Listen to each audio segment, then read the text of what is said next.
Hello, my bookish angels. Welcome back to the Chaotic Book Lovers podcast. And today I'm going to be telling you all my July TBR.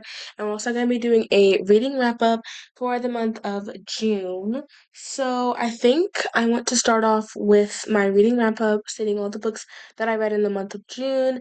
I read a lot in June, um, a lot more than I did last month, and I'm really proud of that because, well, a lot more than I read in May, which I'm really proud of that because I didn't read a lot in May. I feel like May was one of my months where I just was like I wouldn't say in a slump because I did get a lot of reading in, but it was like my worst reading months. So in the month of June, I read Love and Luck by Jenna Evans Welch, and I said this was a cute little story. I thought there would be more chemistry between Rowan and Addie, but I guess not so much. I like how we get to see Lena's best friend. The plot and storyline is fine, but I did get bored of the long chapters were also worked for me. I overall gave this book a 3 stars. The Love Hypothesis gave this book 4 stars. I wrote this book was actually so good. Crazy to think this was her first book. Allie Hazel was such a talented author. This book was funny. It had me screaming, dancing, laughing, smiling uncontrollably. It just had everything you need for the perfect light-hearted, fun, fluffy romance. And I want to pause it right here because I do have a book blog. I don't think anybody really knows this, but if you check my um description, you'll be able to find it. But yeah. Then I did The Perfect Marriage by Geneva Rose. This thriller was amazing. I enjoyed it so much. The suspense, the plot twist, etc. It was page turning. I would definitely recommend this book to anyone. Give it 4 stars. It wasn't really a thriller to me. I don't know what you would call this, but it was more like, oh, well, this is happening. So like, what's gonna happen next? Like, it wasn't on the edge of my seat, scared for my life that something's gonna happen to a character or something, you know. Read Eleanor and Park. These have major spoilers, so you might want to plug your ears. The major spoilers. I blame my friend for everything I'm going through right now. I've been cried over a book in 4 years, and I've been crying for hours on end. The book should have ended like that. It started so upbeat and happy and ended off so dark. It should have got the happy ending. It wasn't fair. If only Eleanor's mom actually cared. My mom makes it seem like she does, but think about it. Choose her love life over the safety of her kids. Abandoned her child for a year, threw her down the stairs, made her fear for her, yelling. Made her fear for her life. Her mom was always crying, complaining, yelling and scolding and lecturing Eleanor, but never actually let her have a life. She knew how uncomfortable Eleanor was around Richie, whatever his name was. But she said she had to suck it up and accept her as her father. Her mom made me so mad. Um, so much in this book. I also read Model Behavior by Sierra Spencer. This one was an arc. I got this before the book came out to review it and to read it before the book came out to, you know, have some reviews up there. But I said I'm mad. I'm mad because this book is over and I'll be back in a slump because I don't have hockey romance that I can compare. Let me first start off with the basics. This is a fluffy hockey X model romance, if that's even a trope. It got me out of a huge slump, and now I want to read more of her books. It should be a crime to do me like this, and all the readers like this. It may not be highly rated to some others, but to me, this book was everything I needed and more. We, Liam had me wishing I had a book boyfriend, and Serena was just an overall icon the entire book. Avery and Haley are the best friends we need in life, and Bea is the mother figure we all need. I like how Sierra hit some good topics that can be still covered up as light and fluffy at the end of the day. If I was reading anything for the short time I was reading this book, it was this. I think that's all I have to say. And I gave this book a 5 stars. And I forgot to tell you guys what I gave Eleanor Park. I gave that one 5 stars. And Eleanor Park is by Rainbow Rowell, by the way. I forgot to mention that. Meow by a novel by Sam Austen. This book just contains all like only meow, like that's all it says. Just like, but I put meow, meow, meow, meow as my review. Because we're ready. Um and then the last book I read in the month of and the last book I read in the month of June was what no, like seriously, what did I just finish? I always say that Holly Jackson is a genius and that's all that needs to be said. Because it's true. Holly Jackson is a genius and it had me think about this book for a while. I'm not gonna lie to you. So now I want to go over my TBR. Let's go ahead and count my books together, shall we? I have all my books right here. But I also have one book which I have also have two other books. They're not on my physical TBR because they are arcs. So let's see. 1, 2, 3, 4, 5, 6, 7, 8, 9. So I have a total of 11 books that I want to finish this month, and not including the ones I'm already currently reading. But I feel like I could get through at least half, at least six of my TBR, but I want to give myself a challenge. So, first of all, I have It Happened One Summer by Tessa Bailey. This book is actually our book club book for the month, so I know I will be finishing this one. Yeah, so it says, Piper Bellinger is fashionable and influential, and her reputation as a wild child means the paparazzi are constantly on her heels. When too much champagne and an out-of-control rooftop party at Atlanta, Piper and the Slammer, stepfather decides enough is enough, so he cuts her off and sends her to her sister to learn some responsibility, running their late father's dive bar in Westport, Washington. Piper hasn't even been in Westport 5 minutes, but she meets big birded sea captain Brendan Taggart, who thinks she won't last a week outside of Beverly Hills. So what if Piper can't do math? What? She can't do math? Oh, we're doomed. So what if Piper can't do math and the idea of sleeping in a shabby apartment with bunk bed gives her highs? What? You're joking, right? Bunk beds are not that bad. I actually quite enjoy bunk beds. I quite enjoy bunk bed. That's actually really that's crazy. I got this one as a blind date with a book, by the way, so I didn't specifically order this one. Usually I know what I'm getting into when I order books, but this was a blind date with the book. And I got this when I posted that Taylor Swift 1989 blind date with the book thing. That's what the book that came inside of it was. And I know nothing about this, so I'm really going in blind. How bad can it really be? She's determined to show her stepfather and the hot, grumpy local that she's more than just a pretty face. Except it's a small town, and everywhere she turns, she bumps into Brendan, the fun-loving socialite, and the gruff fisherman and polar opposites. But there is undeniable attraction simmering between them. Piper doesn't want any distractions, especially for a man who sails off in the sunset for weeks at a time. Yet she reconnects with her past and begins to feel at home in Westport. Piper starts to wonder if the cold, glamorous life she knew is what she truly wants. Elliot's calling her name, but Brendan in this town full of memories may have already caught her heart. I feel like I might like this one, but like she cannot do math? Are we serious? She can't do math? This might be a book I might end up annotating. I've recently started annotating books and I actually quite enjoy it. Then we have what? Divine Rivals by Rebecca Ross. Um, there's no, oh wait, that's up on the inside. This is a hardcover. I always have his words in the back, and I was like, "Where's the summary? This is just reviews." It's a hardcover. You're not going to find the summary on the back. It's on the inside. When two young rival journalists find love through a magical connection, they must face the depths of in a war between gods to send their fate forever. After centuries of sleep, the gods are warring again, but 18-year-old Iris Winnow just wants to hold her family together. Her mother is suffering from addiction, and her brother is missing from the front lines. Her best bet is to win columnist promotion at Oath Gazette. This looks like, is this a fantasy? This is a fantasy, right? I got this at the library. This is a fantasy, right? I think it's a fantasy. Okay.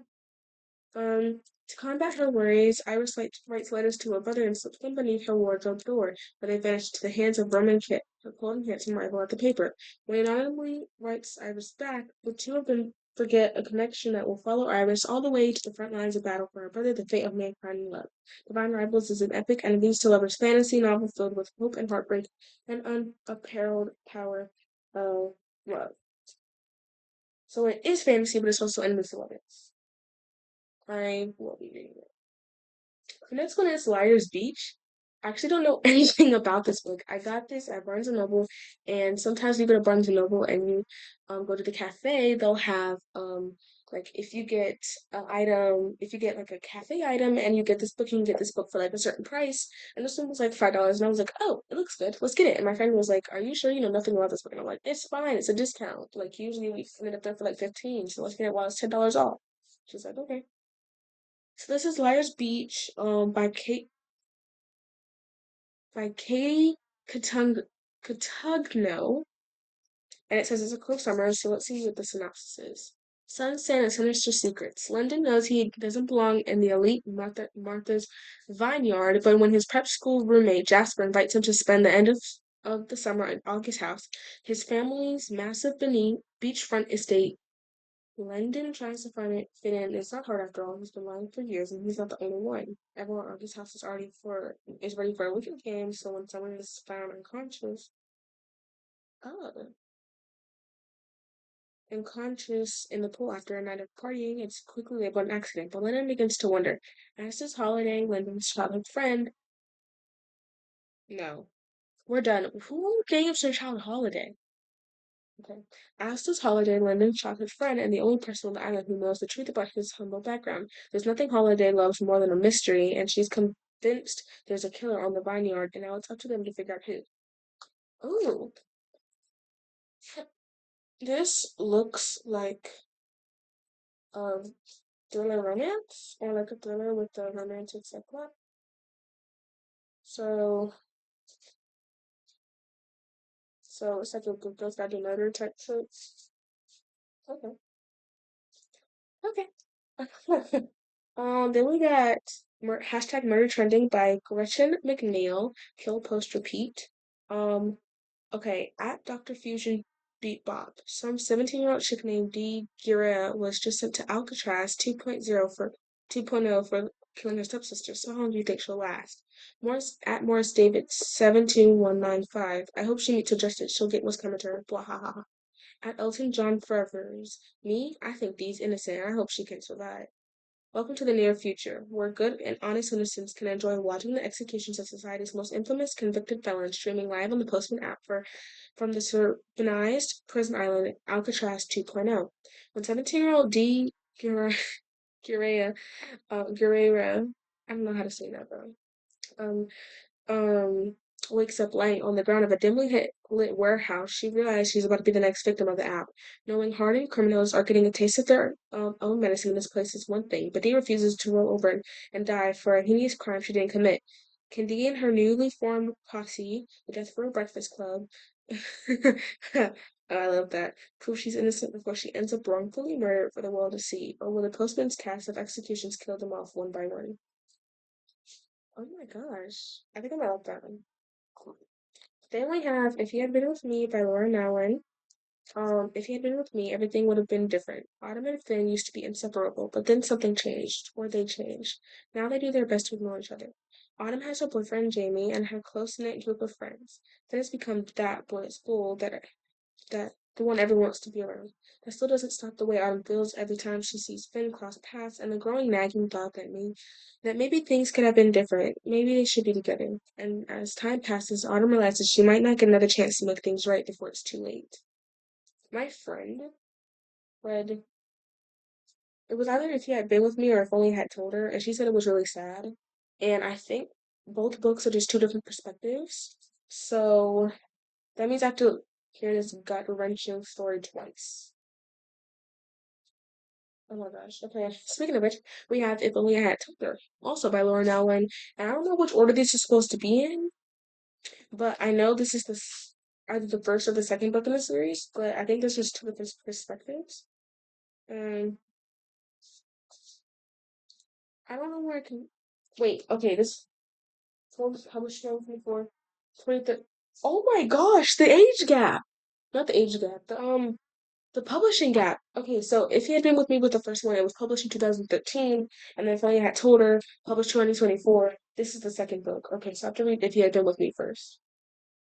So if only I had told her, you are now in. If only I had told her that I loved her years ago, then I wouldn't be here now. Finn has always loved Autumn. She's not just the girl next door, his mother's best friend's daughter. She is his everything, but she's not his girlfriend. That's Sylvie, and Finn would never hurt her. So there's no way Autumn could know how he truly feels. Jack, Finn's best friend, isn't so sure. He's seen Finn and Autumn together. How could she not know? And how is she supposed to support and protect Finn when heartache seems inevitable? Autumn surrounds herself with books and wants to write her own destiny, but one doesn't always get a new chapter, and fate can be cruel to those in love. Told through three different perspectives, If Only I Told Her is a love story brimming the truth, tragedy, and unexpected bonds that kiss. Oh my gosh. I ain't gonna be crying this month. I mean, I might as well, because Eleanor and Park ruined my 4-year streak. So I might as well. Might as well. Then I have Burn for Burn by Jenny Han and Sobian Vivian. Lila, Cat, and Mary Lilia, Cat, and Mary are not friends. In fact, they barely know one another, but a chance encounter in the girls' room proves they have something big in common. The girls have all been hurt by a bully, an ex-friend, and almost boyfriend, and now they want payback. They hatch a scheme to work in secret to help each other right the wrongs, forget waiting for karma. They're taking matters into their own hands. I mean, period. I mean, period. Best friends. That's like it's not a romance, but I feel like the trope is like friendship while trying to get revenge, which I think is like literally what the synopsis just said. Then, oh my gosh, I'm so excited! I cannot believe I'm holding this book in my hand, and I have the Barnes& Noble exclusive edition, which has the art on the inside. Oh my gosh, Not in Love by Ali Hazelwood, and she just announced Deep End, so I need to pre-order Deep End or figure out how to get on the ARC team because I really, really, really want to read the book. And I really, really, really want the sprayed edges, and then I want the normal edges. I need both. I need both the sprayed edges that you can only order only online. I need the one that you can buy without the sprayed edges. I need both of them. Oh my gosh. But Not in Love is what we focus on right now. A forbidden secret affair proves that all fair is all its what? Okay. Let's try this again, Maddie. A forbidden secret affair proves that all is fair in love and science. Was that so hard? No, it shouldn't have been so hard to say. Okay. Ruth can I talk? I can't. Ruth Seabier might oh Ruth Seabier might not have it all, but she has enough. A few friends she can always count on, the financial stability she yearned for as a kid, and a successful career as a biotech engineer at Klein, one of the most promising startups in the field of food science. What's food science? If it means I can taste test food, sign me up. Oh, who said that? Her wood is stable, pleasant, and hard-fought, until a hostile takeover and its offensive, attractive front man threaten to bring it all crumbling down. Eli Kilgore and his business partner with part. Ah! If I could just do one sentence without stumbling and fumbling over my words, that'd be nice. Eli Kilgore and his business partners want Klein, period. Eli has his own reasons for pushing this deal through, and he's a man who gets what he wants, with one burning exception.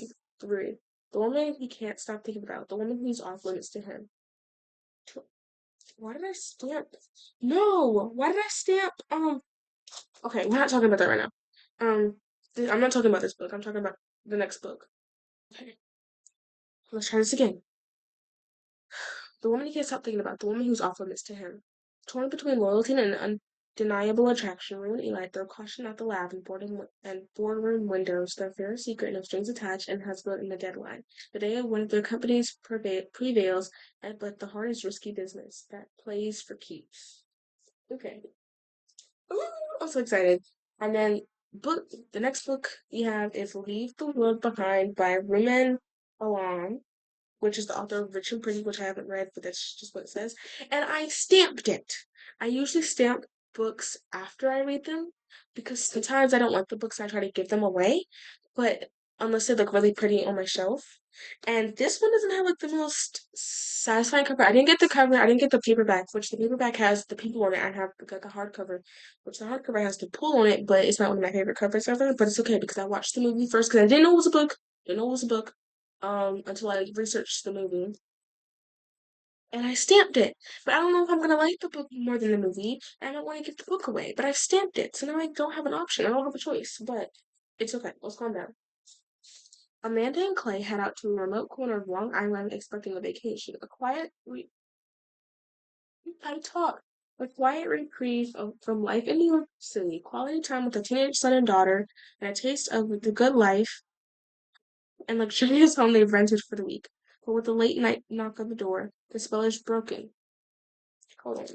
This is bothering me because the desk cover trying to slip off while I'm reading it. So I'm gonna need y'all to calm down.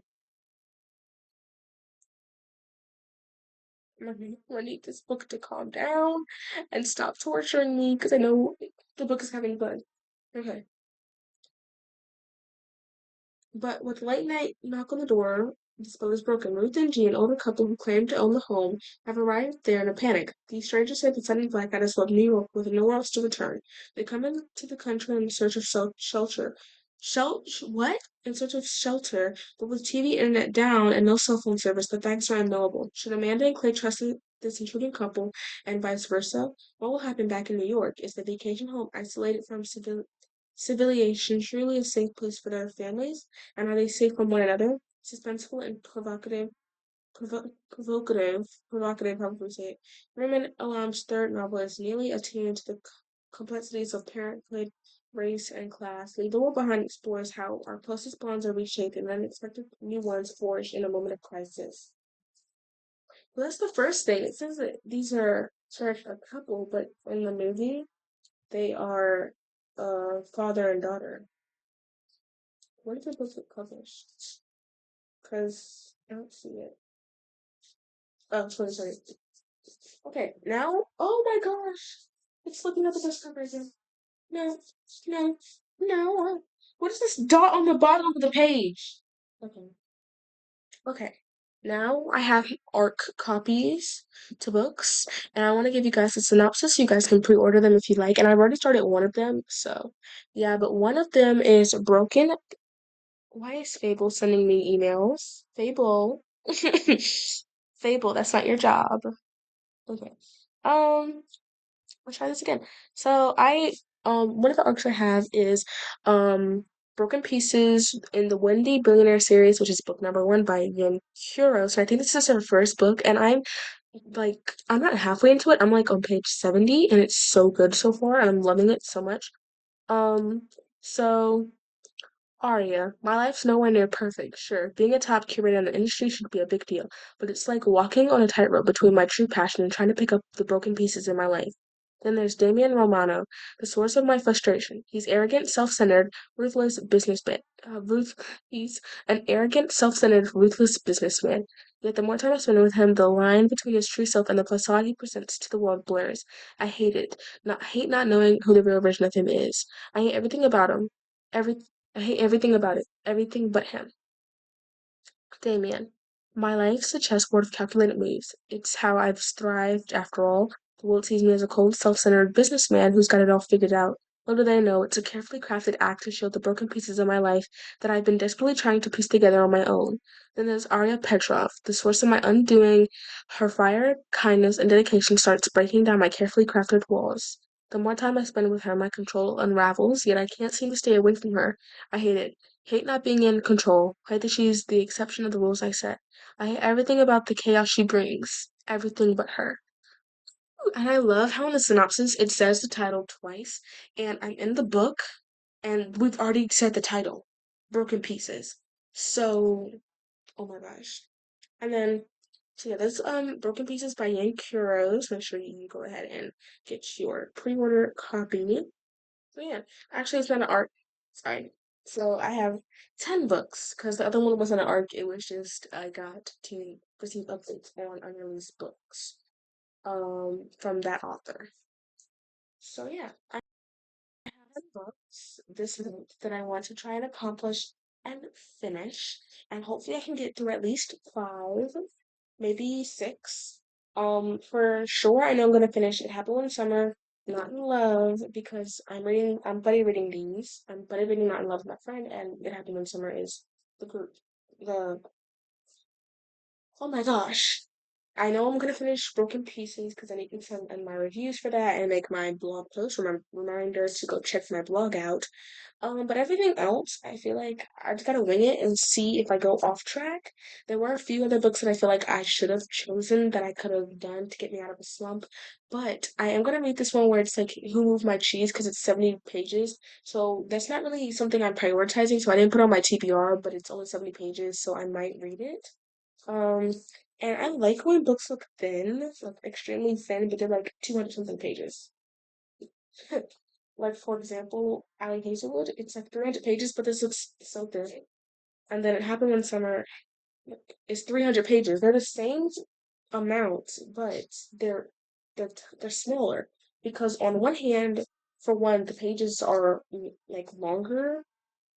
If that makes sense, like the book is bigger. like wider. I don't know if I'm making any sense. So like there's more room to put words, but also the words are smaller. So it leaves a lot of room. Oh my gosh. But yeah. Anyways, you guys just sat here and listen to me yap, yap, yap, and I know you guys have better things to do than listen to me yap. So I'll let you all go. Thank you so much for listening to this episode of the podcast. Let me know what your July TBR is, and let me know what books you finished in June. Because I would love to hear it. That's all for today's episode. Be safe, be kind. Happy birthday if it's your birthday, and I'll see you all next video.